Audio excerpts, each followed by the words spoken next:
There are moments in history when the world quietly decides who is allowed to stand tall and who must learn to bow, not with chains, not always with guns, but with ink, paper, and the calm voice of those who believe they have already won. At the end of the 19th century, Africa was being divided like an object with no memory.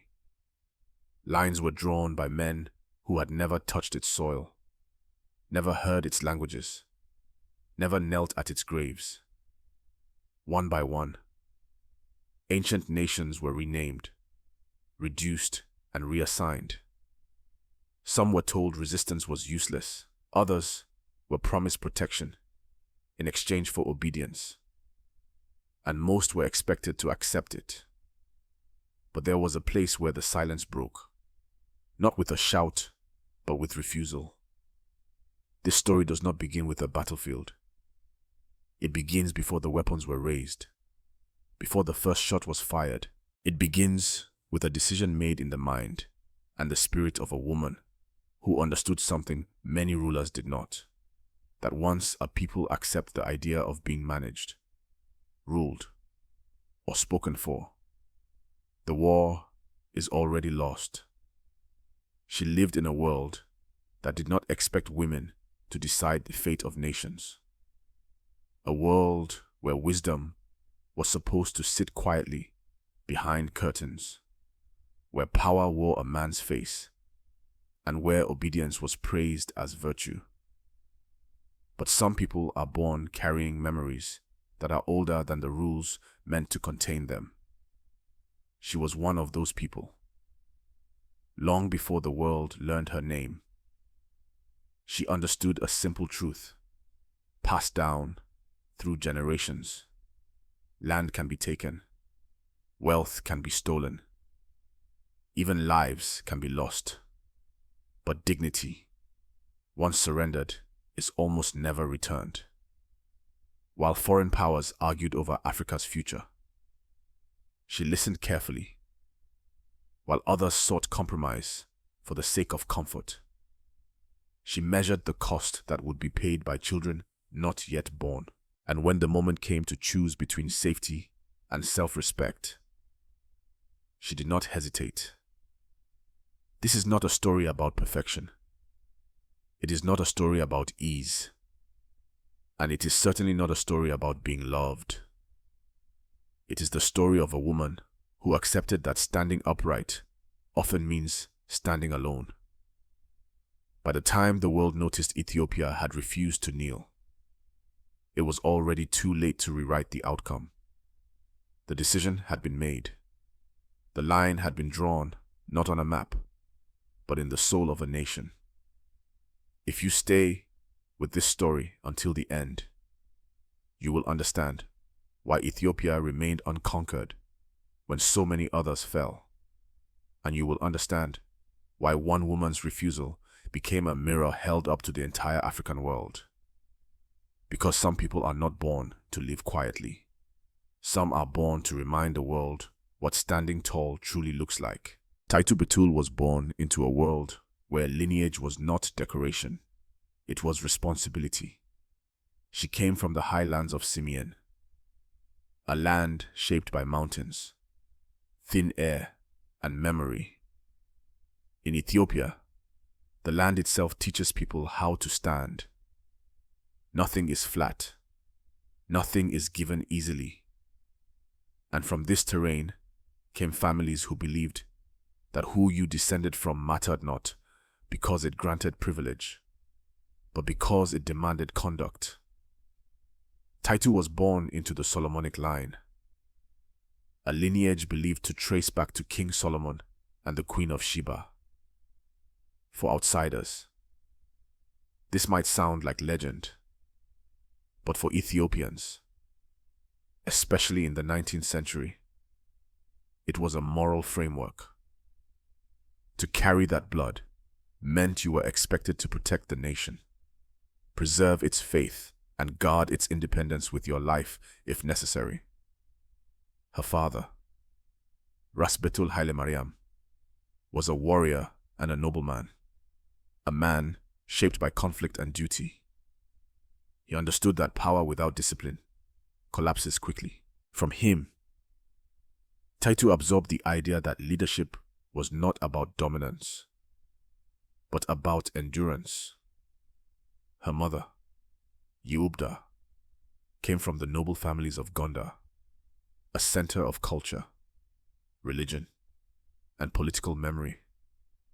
From her, Taytu learned composure, restraint, and the strength of quiet certainty. What made Taytu's upbringing unusual, even by Ethiopian standards, was the blending of faiths within her family. She grew up surrounded by both Christian and Muslim traditions. This did not confuse her identity. It sharpened it. She learned early that belief systems may differ, but dignity is universal. And a nation that protects only one voice eventually silences itself. Her name, Taytu, means sun or sunshine. In Ethiopian culture, names are not casual. They are statements, a reminder of what one is meant to become. The sun does not ask permission to rise. It does not negotiate its place in the sky. It simply appears, and everything adjusts. From childhood, Taytu was known for her fierce pride in her ancestry, not arrogance, but an unshakable awareness of where she came from. She carried herself with the confidence of someone who knew she did not need to prove her worth to anyone unfamiliar with her people's history. This grounding would matter later, when foreign powers arrived with documents, promises, and polite language, masking domination. Taytu was not impressed by titles or flags. She had been raised to recognize legitimacy, and she knew it did not come from Europe. Long before she became empress, long before war tested her resolve, Taytu Betul already possessed the most dangerous quality a colonizing power could face: a woman who knew exactly who she was and refused to forget it. From a young age, Taytu Betul learned that intelligence could be both a gift and a burden. In 19th century Ethiopia, even women of noble birth were rarely encouraged to read deeply, to question authority, or to understand the mechanics of power. Knowledge was considered unnecessary for women, sometimes even dangerous. A woman who knew too much could not be easily controlled. But Taytu was given an education. She learned to read and write in Amharic with ease. And more importantly, she learned to understand Ge'ez, the ancient language of sacred texts, royal decrees, and historical memory. Ge'ez was not a language used for conversation. It was a language used for vows, law, and divine authority. To understand it was to understand how legitimacy was framed and preserved. This alone set her apart. Taytu spent much of her youth near a monastery, where silence carried as much meaning as words. In that quiet, she learned patience. She learned to listen before speaking, and she learned that power often reveals itself not in loud declarations, but in carefully chosen phrases. According to oral tradition, it was during these early years that Taytu experienced a vision of herself wearing a crown.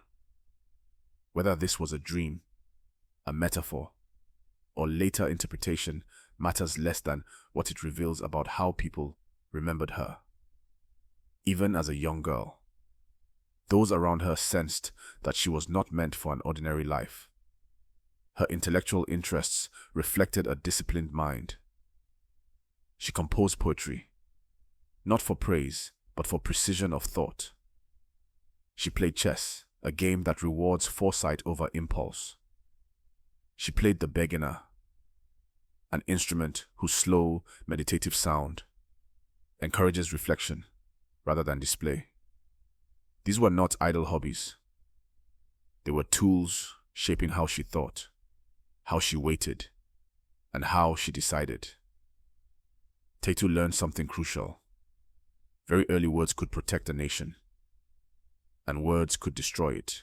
A single sentence, poorly understood or intentionally twisted, could alter the fate of millions. This understanding would later save Ethiopia. Yet intelligence came with isolation. A woman who thought deeply often stood alone. Taytu was respected, but she was also watched. People sensed her sharpness, her unwillingness to be easily guided. She did not speak more than necessary, but when she did, it was clear she had already considered the consequences. For many women of her time, silence was enforced. For Taytu, silence was chosen and strategic. By the time she entered adulthood, Taytu Betul was not merely educated, she was prepared to recognize deception, prepared to read beyond appearances, prepared for a future where the survival of her people would depend not just on strength, but on understanding the true weight of words. Marriage entered Taytu Betul's life early, not as a choice, but as a condition of being born a woman of noble blood. In Ethiopia at that time, marriage was less about affection and more about alliance. Girls were promised before they were ready to understand what was being promised.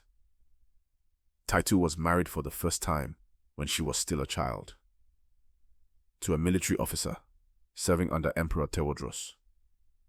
It was a common practice and a heavy one. Childhood ended quickly for girls like her. That first marriage did not bring protection or partnership, nor did the ones that followed. Taytu married several times, and none of those unions offered stability or peace.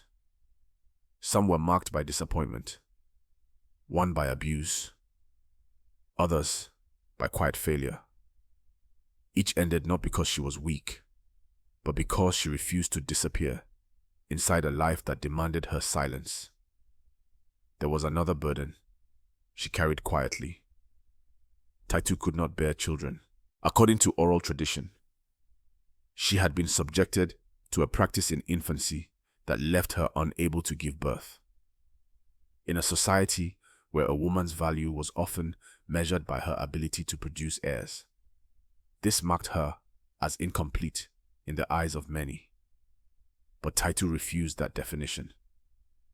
If she could not pass on her blood through children, she would bind her life to something larger, something that would outlive her body.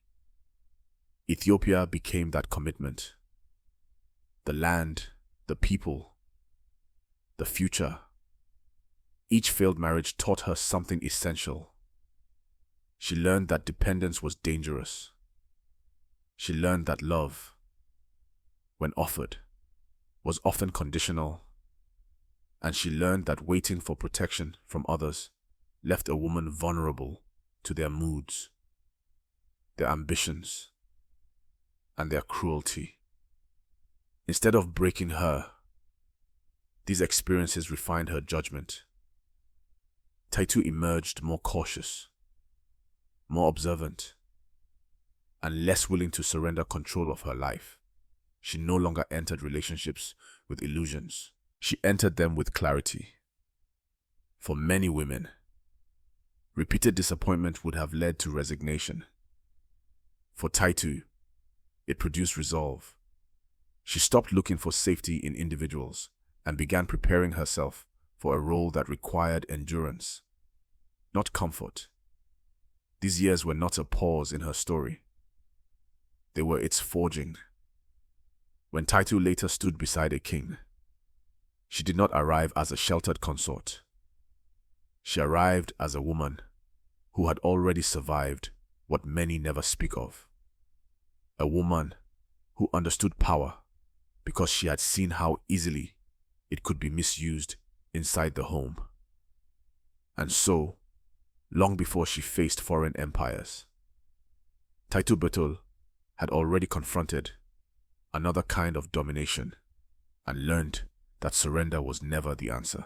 By the time Taytu Betul married Menelik of Shewa, she was no longer a woman searching for direction.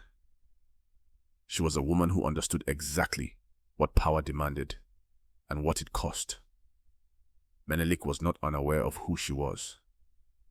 By then, Taytu's reputation had already spread. She was known as intelligent, sharp-tongued when necessary, and impossible to intimidate.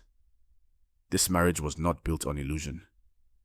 It was a deliberate alliance between two people who recognized strength in one another. What made their union different from Menelik's previous marriages was not affection alone, but legitimacy. Their marriage was sealed through full communion in the Ethiopian Orthodox Church. It could not be undone, spiritually, politically, and symbolically. Taytu stood beside Menelik, not as a temporary companion, but as an equal presence. Inside the court, their partnership quickly revealed its balance. Menelik was a strategist of expansion, a ruler who knew when to advance and when to wait. Taytu was his counterweight. Where he delayed, she pressed. Where compromise tempted, she warned. Courtiers learned early that decisions made without Taytu's approval rarely survived. Menelik was loved by the people. He cultivated that image carefully. When difficult or unpopular choices arose, he often postponed them with gentle reassurances. Taytu did not soften reality. When something threatened Ethiopia's dignity, she spoke plainly. That difference shaped how history would remember them both. Taytu involved herself deeply in governance. She advised on diplomacy, internal administration, and military preparation. She read correspondence from European powers carefully, understanding that politeness often concealed ambition. To Taytu, words were never neutral. Every phrase carried intent. This made her powerful and deeply resented. Many nobles feared her influence. A woman who could not be distracted, who did not rely on charm, and who was unconcerned with being liked, unsettled the traditional order. Taytu accepted that resentment as part of the role she had chosen. Someone had to carry the weight of unpopular truth. Together, she and Menelik expanded Ethiopia's territory and strengthened its authority.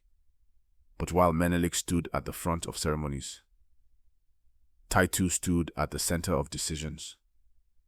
She did not rule from the shadows. She ruled from conviction. Their marriage was not perfect. No alliance built on responsibility ever is. But it endured because both understood that Ethiopia required unity more than comfort. For Taytu Betul, this union was not an escape from hardship. It was the final preparation for the moment when the fate of an entire nation would hinge on whether someone dared to say no and meant it. The danger did not arrive with cannons first. It arrived with paper. In the year 1889, Ethiopia signed what appeared to be a treaty of friendship with Italy. It was called the Treaty of Wuchale. On the surface, it promised cooperation and peace at a time when European powers were carving Africa into possessions. Many believed it was a practical decision, a way to delay conflict. Taytu did not see safety. She saw a trap. Two versions of the treaty existed. In the Amharic version, Ethiopia retained its sovereignty. It stated that Ethiopia could, if it chose, use Italy as a diplomatic intermediary. The Italian version told a different story. It declared that Ethiopia was required to conduct its foreign affairs through Italy, effectively turning an independent empire into a protectorate. This was not a misunderstanding. It was an intention. Taytu recognized it immediately. She understood language too well to miss what others overlooked. To her, this was not about diplomacy. It was about dignity. Once a nation accepted being spoken for, it no longer belonged to itself. According to tradition, when Taytu grasped the deception, she tore the treaty apart. Whether literal or symbolic, the act captured the truth of the moment. Ethiopia would not be managed. Ethiopia would not be renamed. Ethiopia would not kneel. She warned Menelik that compromise would only delay conquest, not prevent it. Italy already controlled neighboring territories. Ethiopia was the prize they believed inevitable. Taytu argued that resisting now, while strength and unity remained, was the only honorable choice. War followed when conflict became unavoidable. Taytu did not retreat to the palace. She prepared for battle. She raised and led her own forces, thousands of infantry and hundreds of cavalry. Among them were women, moving beneath red parasols that marked their presence, not as decoration, but as declaration. Taytu studied intelligence reports carefully. She understood terrain, supply lines, and human weakness. During the siege at Mekelle, she advised cutting off the Italian water supply. Dehydration accomplished what brute force could not. Fortifications became prisons. When the decisive battle came at Adwa, Ethiopia chose the ground. Italy expected advantage. Instead, they found themselves surrounded, disoriented, and outmatched by unity and preparation. Taytu's analysis of enemy movements proved decisive. She was seen on the battlefield, steady and unyielding. Her presence alone reminded soldiers what they were fighting for. This was not merely land. It was the right to stand as ancestors had stood. Italy's defeat shocked the world. Ethiopia emerged as the only African nation to repel European colonization. The victory echoed far beyond the mountains. It proved something that could never again be erased. Resistance was possible, and it began with the courage to refuse a lie written in ink. Victory, once achieved, does not protect a leader from consequence. Sometimes, it sharpens it. After Adwa, Ethiopia stood taller than ever before. The world had been forced to acknowledge what many believed. Impossible, an African nation had defeated a European empire and remained sovereign. For many Ethiopians, Emperor Menelik became a symbol of triumph. But inside the palace, the balance of power began to shift. Menelik's health declined steadily after the war. Strokes weakened his body and clouded his ability to rule decisively. As he faded, responsibility did not disappear. It moved quietly, heavily onto Taytu's shoulders. She did not seek this moment, but she did not step away from it either. Taytu assumed greater authority out of necessity. Decisions still had to be made. Foreign pressures did not pause out of respect for illness. Internal rivalries only grew stronger. And once again, Taytu became the one willing to do what others avoided. This made her dangerous in the eyes of the elite. Many nobles had tolerated Taytu when her power was balanced by Menelik's presence. Without him standing fully in front, they saw her influence as excessive, even threatening. Whispers followed her, accusations formed. She was called too controlling, too harsh, too ambitious. Words often used when a woman refuses to soften herself for comfort. But what unsettled them most was not her temperament. It was her refusal to compromise Ethiopia's independence for approval or ease. Taytu did not bend for foreign praise. nor did she bargain away authority to please rivals. Eventually, the pressure became relentless. Members of the royal family and ruling class maneuvered to isolate her. Faced with growing opposition and the risk of internal fracture, Taytu made a final choice, not of defeat, but of restraint. She stepped back from power. Her withdrawal was not a confession of error. It was a calculation. Ethiopia's survival no longer required her presence at the center, but it still required stability. And Taytu had never confused personal authority with national necessity. Her final years were quiet. No court, no command, no celebration, but also no regret. She lived knowing that what she had protected could not easily be undone. When Taytu Betul died in the year 1918, her passing did not bring ceremony equal to her impact. Yet Ethiopia remained unconquered. That was her legacy. History does not always reward those who stand firm, but it remembers them. And Taytu Betul is remembered not because she was loved, but because she never stepped aside when it mattered most. When Taytu Betul stepped away from power, some believed her story had ended. They were wrong.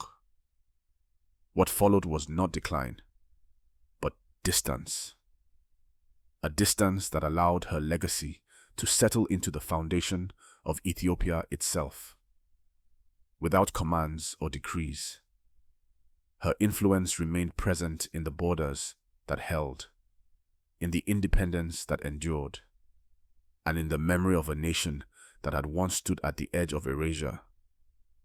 Taytu spent her final years away from the center of authority, no longer surrounded by advisors or guards. She lived quietly, watching from a distance as new leaders attempted to steer the country she had helped preserve.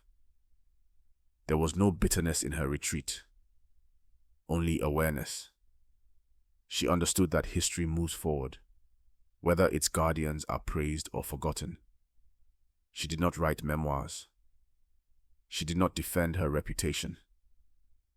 Taytu allowed silence to do what speeches could not separate truth from noise. When she died in the year 1918, there were no grand processions equal to her achievements. But Ethiopia still stood free. That was the measure she cared about. Today, her legacy is not confined to monuments or titles. It lives in Addis Ababa, the capital she helped establish and name. It lives in the idea that African sovereignty is not an exception, but a right. And it lives wherever people remember that resistance does not always wear armor. Sometimes it wears resolve. Among Ethiopians, her name is still spoken with weight. In Italy, her name became shorthand for a woman who refused to be diminished. Across the African world, her life echoes as proof that dignity defended once can protect generations. Taytu Betul did not seek to be remembered as a heroine. She sought something more difficult to leave her people standing. And as long as Ethiopia remains unconquered, her light has not faded. It has simply become part of the ground beneath their feet. There are lives that end when the breath leaves the body. And there are lives that continue, quietly shaping the ground long after the voice is gone. Taytu Betul belongs to the second kind. She did not leave behind a dynasty of children bearing her name. She did not write her own praise into books. What she left behind was far more difficult to erase: an example, a posture, a way of standing in the world when the world insists you bow. She chose not to be silent when silence was safer. She chose not to compromise when compromise was praised as wisdom. She chose not to step aside when stepping aside would have made her life easier. And because of those choices, Ethiopia remained unconquered. Her story is not only Ethiopian, it is African. It belongs to every place where people were told their freedom was unrealistic, their resistance childish, their dignity negotiable. Taytu proved that history legends are not always written by those who conquer, but by those who refuse, for those who listen to history for sleep. Her life offers more than comfort. It offers grounding, a reminder that even in the quietest moments of history, decisions were being made that still protect us today. In the long sweep of African history, Taytu Betul stands as evidence that courage does not always shout. Sometimes it speaks calmly, tears a piece of paper, and accepts the cost. These are not just historical facts, they are instructions, passed down without ink. Lessons about what it means to protect something larger than oneself.